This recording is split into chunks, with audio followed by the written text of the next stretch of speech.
സങ്കീർത്തനങ്ങൾ 23 അധ്യായം 1 മുതൽ 4 വരെയുള്ള തിരുവചനങ്ങൾ.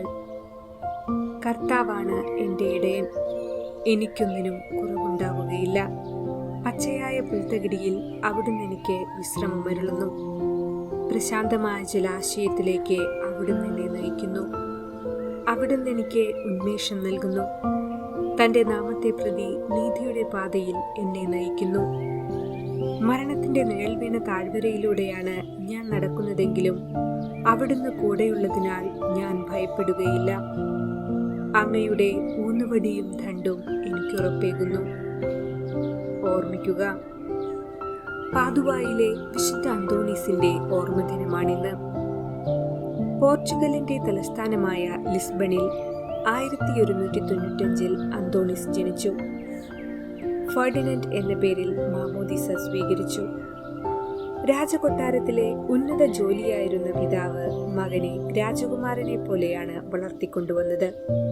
15 വയസ്സുള്ളപ്പോൾ അഗസ്റ്റീനിയൻ സന്യാസികളുടെ മന്ദിരത്തിൽ പഠനം ആരംഭിച്ചു. തുടർന്ന് 17-ാം വയസ്സിൽ കോയിബ്രയിലെ ഫ്രാൻസിസ്കൻ ആശ്രമത്തിൽ താമസിച്ച് പഠനം തുടർന്നു. 25-ാം വയസ്സിൽ ഒരു ഫ്രാൻസിസ്കൻ വൈദികനായി ആഫ്രിക്കയിലേക്ക് പുറപ്പെട്ടു. എന്നാൽ ശാരീരിക അസ്വസ്ഥത മൂലം മടങ്ങേണ്ടി വന്നു. അദ്ദേഹം അവിടെ നിന്നും കപ്പൽ കയറി. പ്രതികൂല കാലാവസ്ഥ മൂലം കപ്പൽ ഇറ്റലിയിലാണ് എത്തിച്ചേർന്നത്. 9 മാസം അദ്ദേഹം മോന്തേപ്പെ വോള ആശ്രമത്തിൽ ഏറ്റവും എളിയ ജോലികൾ ചെയ്ത് താമസിച്ചു. ഫുർലിയിൽ നടന്ന ഒരു പൗരോഹിത്യ ചടങ്ങിൽ അന്തോണീസിനെ പ്രസംഗിക്കുവാൻ ക്ഷണിച്ചു. അവിടെ വെച്ചാണ് അദ്ദേഹത്തിന്റെ പ്രസംഗ ചാതുര്യം പ്രകടമാകുന്നത്. ഈ പ്രസംഗത്തെക്കുറിച്ച് കേട്ടറിഞ്ഞ ഫ്രാൻസിസ് അസീസി ഇറ്റലി മുഴുവൻ പ്രസംഗിക്കുവാൻ ഫാദർ അന്തോണീസിനെ നിയോഗിച്ചു. കടൽ തീരത്ത് പ്രസംഗം നടത്തിയപ്പോൾ മത്സ്യങ്ങൾ പോലും നിരനിരയായി നിന്ന് പ്രസംഗം ശ്രവിച്ചുവെന്ന് പറയപ്പെടുന്നു. ഒരിക്കൽ ഒരു യഹൂദൻ അന്തോണീസിനെ വെല്ലുവിളിച്ചു. തിരുവോസ്തി വെറും അപ്പക്കഷ്ണമാണെന്നും അതിൽ ദൈവിക സാന്നിധ്യമില്ലെന്നും പറഞ്ഞു. അത് പരീക്ഷിക്കുവാൻ തയ്യാറായ അന്തോണീസ് യഹൂദന്റെ കഴുതയ്ക്ക് യഹൂദൻ ഭക്ഷണം വെച്ച് നീട്ടുകയും അന്തോണീസ് വിശുദ്ധ കുർബാന ഉയർത്തിക്കാട്ടുകയും ചെയ്തപ്പോൾ കഴുത തിരുവോസ്തിയിൽ നോക്കി കുമ്പിട്ടു നിന്നു.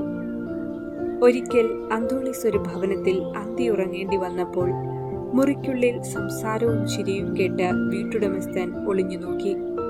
മുറിക്കുള്ളിൽ പരിശുദ്ധ മറിയവും ഉണ്ണീശോയും അന്തോണീസുമായി സംസാരിക്കുന്നതായി കണ്ടു. ഇപ്രകാരം പല അവസരങ്ങളിലും അദ്ദേഹത്തിന്റെ മുറിയിൽ സംഭവിക്കുക പതിവായിരുന്നു. അദ്ദേഹം 36-ാം വയസ്സിൽ 1731 നിത്യസമ്മാനത്തിനായി വിളിക്കപ്പെട്ടു. വിശ്വാസികളെ ഏറ്റവും ആകർഷിച്ചിരുന്ന ഒരു വിശുദ്ധനായിരുന്നു പാദുവായിലെ വിശുദ്ധ അന്തോണീസ്. 1232 അദ്ദേഹത്തിന്റെ നാമകരണം നടന്നപ്പോൾ ദേവാലയത്തിലെ മണികൾ താനെ മുഴങ്ങി. 12-ാം പിയൂസ് പാപ്പ അദ്ദേഹത്തെ വേദപാരംഗതനായി പ്രഖ്യാപിച്ചു. ഏറെ സാമ്പത്തിക സാഹചര്യങ്ങളിൽ നിന്ന് ഏറ്റവും ദാരിദ്ര്യത്തിലൂടെ ദൈവസ്നേഹം തിരിച്ചറിഞ്ഞ് ഉണ്ണീശോയെ കൈകളിലേന്തി കളിപ്പിക്കുവാനുള്ള ഭാഗ്യം ലഭിച്ചതുപോലെ നമുക്കും ആ ഭാഗ്യം ലഭിക്കുവാൻ വേണ്ട കൃപയ്ക്കായി പ്രാർത്ഥിക്കാം.